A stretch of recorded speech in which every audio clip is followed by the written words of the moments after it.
It's not to say that we don't get anything from our customers in terms of expectation of ESG. We certainly do. It tends to be more focused on the S and the G than it does on the E, on the social component and on the governance component than it does on the environmental component. Some of that is just by the nature of what we do.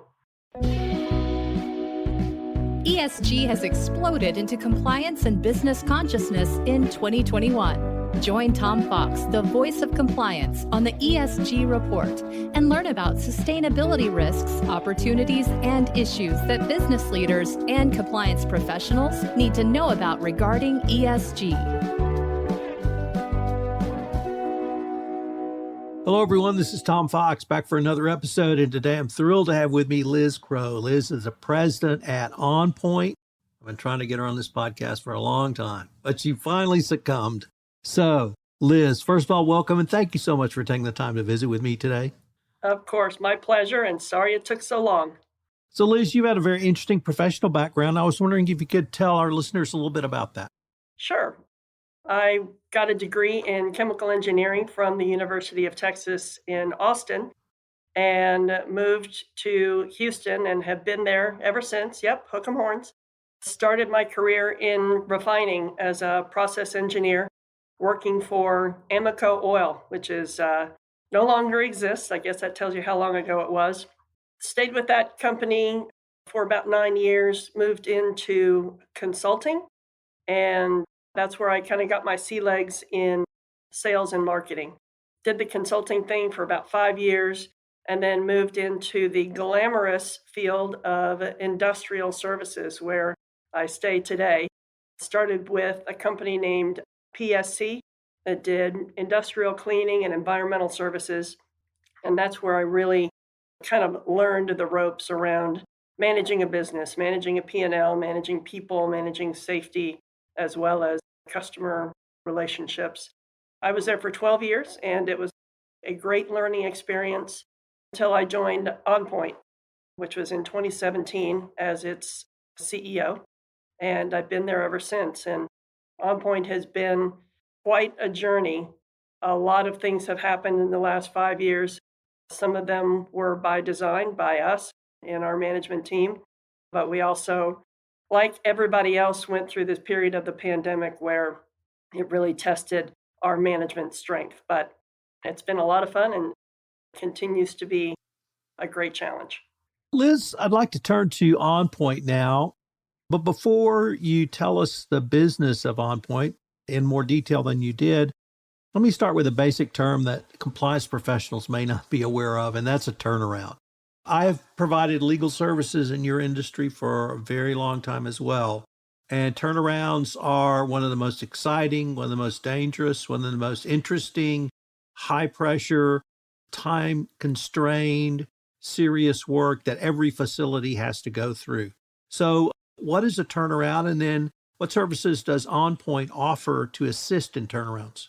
So a turnaround is a concentrated maintenance event where activities like cleaning, inspection, repairs, maintenance are performed, activities that cannot be performed while the facility is online. So the facility is shut down for a small turnaround might be for 3 weeks. A larger turnaround might be for 6 weeks. And literally hundreds or thousands of extra people come onto the site to do this work.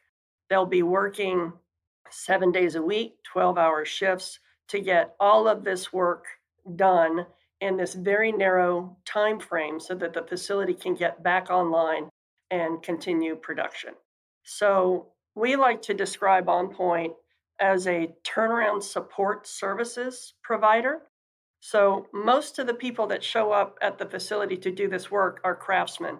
They're welders, they're pipe fitters, they're boiler makers, they're turning wrenches or physically doing labor to clean equipment or make repairs to the equipment. There are a whole lot of ancillary activities that take place that OnPoint provides to support the turnaround.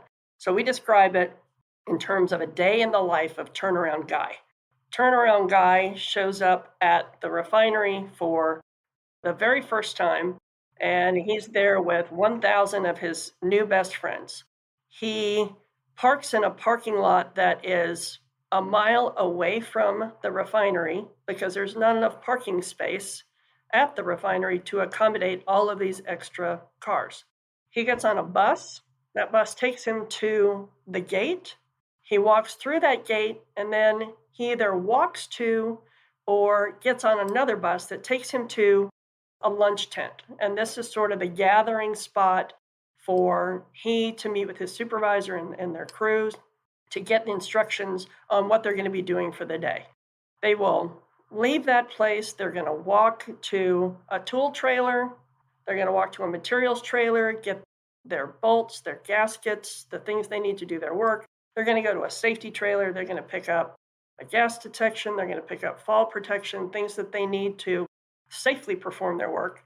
They're going to go to Exchanger E101 and get ready to do the work for the day. And then they're going to wait for the customer to give them a permit that says it is now safe to start your activity. They're going to work for 2 hours, stop, go back to the lunch tent for a break, and then do the whole thing over again in the afternoon. So all of those activities outside of actually turning the wrench or cleaning the exchanger are things that OnPoint does. We provide the buses. We design the parking lots for those 1,000 extra people. We define the walking paths inside the facility that make sure that it's safe for them to walk around all these activities. We clean the lunch tents. We provide ice and water that they need during their breaks. We stage and move compressors and generators for them to use. So it's all of these support activities, and a lot of it is around safety. So the biggest part of OnPoint's business is around safety, providing permit support, providing safety attendants that are there to make sure that a fire doesn't start or that breathing air is supplied properly. So everything except for the work itself is what OnPoint does. Typically, will OnPoint have multiple turnarounds going on at the same time? Are they consecutive? How do you manage multiple projects like that within the context of multiple clients? So we always have more than one turnaround going on at the same time. Turnarounds have seasons. They tend to happen in the spring and in the fall. And to a greater extent these days, we do have continued work throughout the year. But it is quite typical for us to be working at 19 or 20 different turnaround job sites at the same time. And so one of the core competencies that we have in our business is sourcing people to do this work and getting them logistically to the places they need to get to with all of the right credentials, badges, and training, background checks, and drug tests, doing all of that to get them ready to work. So we will, on your average day for kind of our steady Eddie workforce, somewhere around 400 people.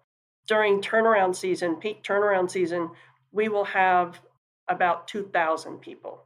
So we bring in a lot of people, and then when the work is done, they go away, and then they come back when it's time for the work to start again.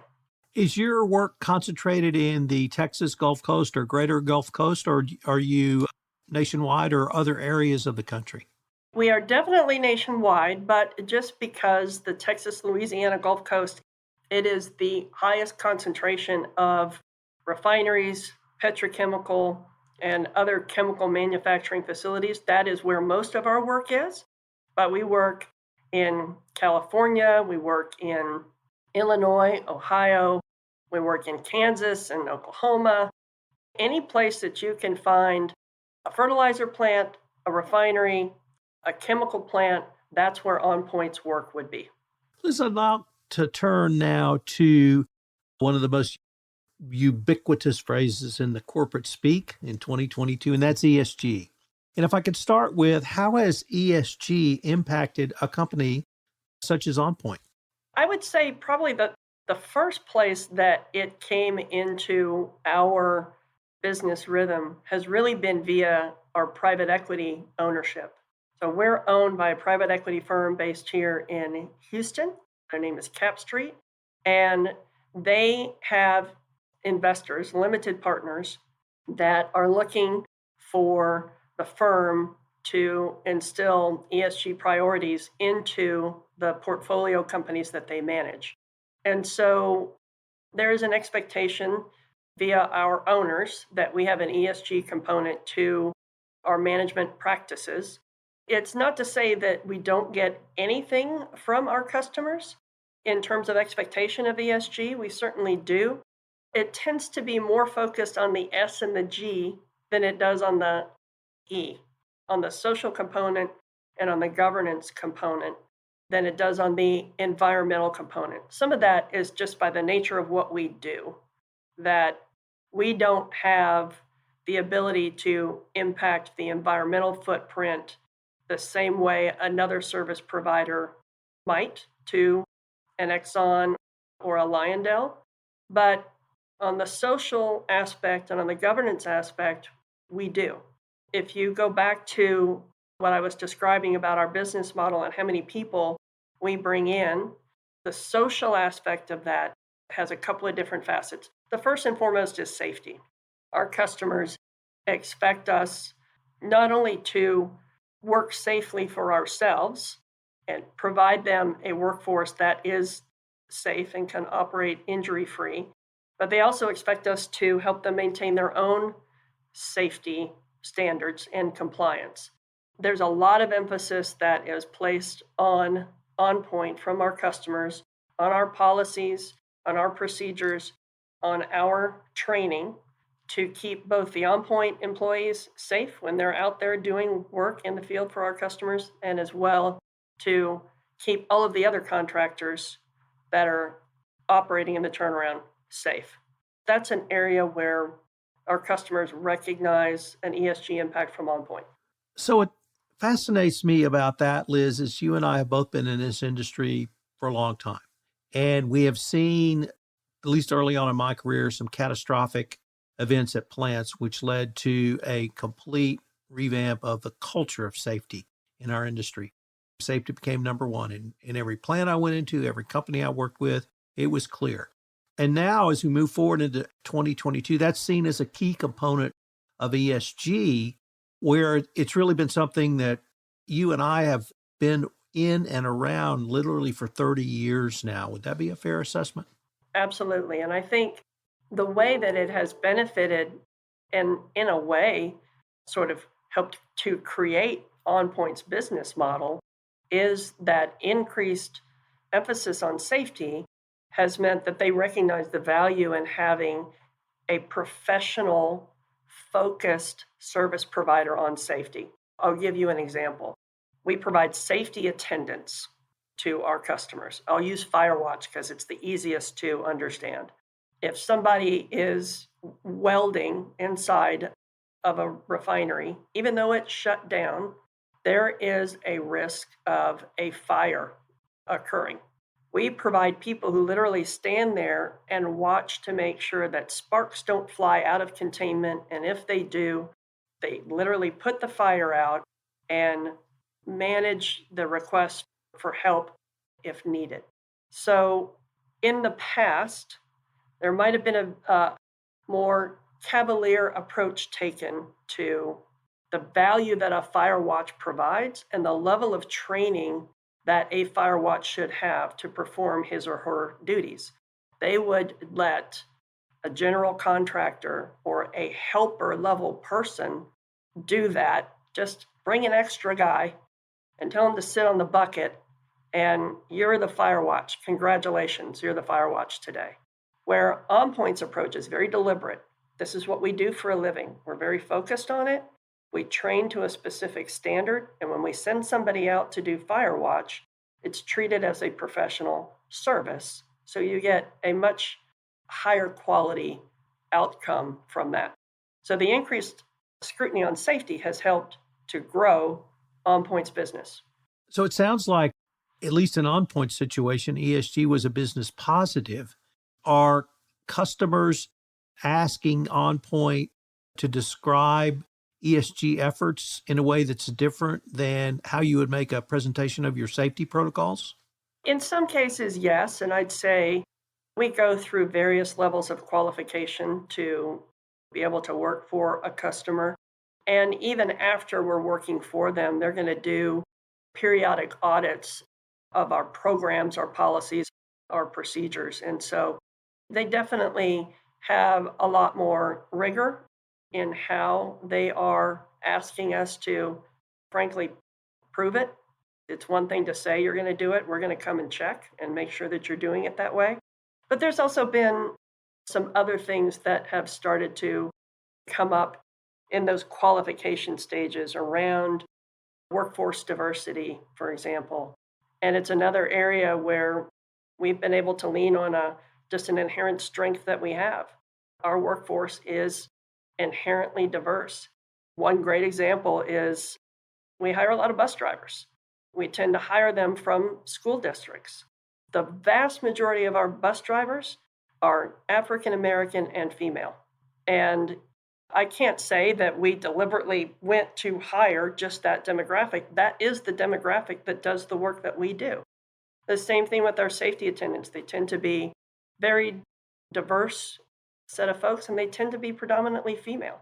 It's something I never really expected or thought about when I came to OnPoint, but that is inherent to our business, and it supports our customers' social initiatives.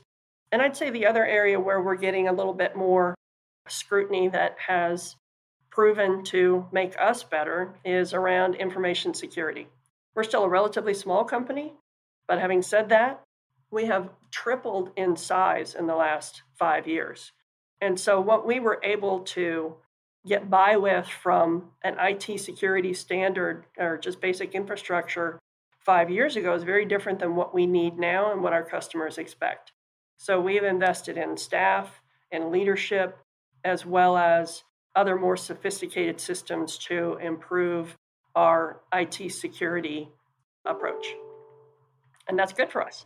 Liz, if I could ask you to maybe turn your gaze down the road to the future, do you see these ESG issues as something that will continue to be important both to your investors that you mentioned, but also to your customer base or perhaps even other stakeholders? I certainly do. And I would say right now we live in interesting times. There is going to be continued pressure on our customers on on the environmental aspect of ESG. It's evidenced itself in terms of their shift to biodiesel or sustainable aviation fuel, other methods of producing refined products without being based on crude oil. It's come at the expense of refining capacity, and that has played into this entire inflationary environment that we're in. But I don't see it going backwards. There's too much pressure and too much need for our customers to respond with a very long-term plan to address climate change, and that's ultimately going to start to impact OnPoint's business and our approach to business. So I definitely see that it's not going anywhere, and OnPoint is going to have to be thinking hard about how we can impact as many of our customers' goals and initiatives as we can. Liz, unfortunately, we are near the end of our time for this episode, but I was wondering if our listeners wanted any more information on OnPoint or any of the topics we've touched on in this podcast, what would be the best place for them to go? Probably our website. Happy to say we have just revamped our website. You can find us at www.onpoint-us.com. Well, Liz, thank you again for doing this. I've really enjoyed it, learned a lot, and I look forward to continuing this conversation. Well, thank you for the opportunity, Tom. I appreciate it.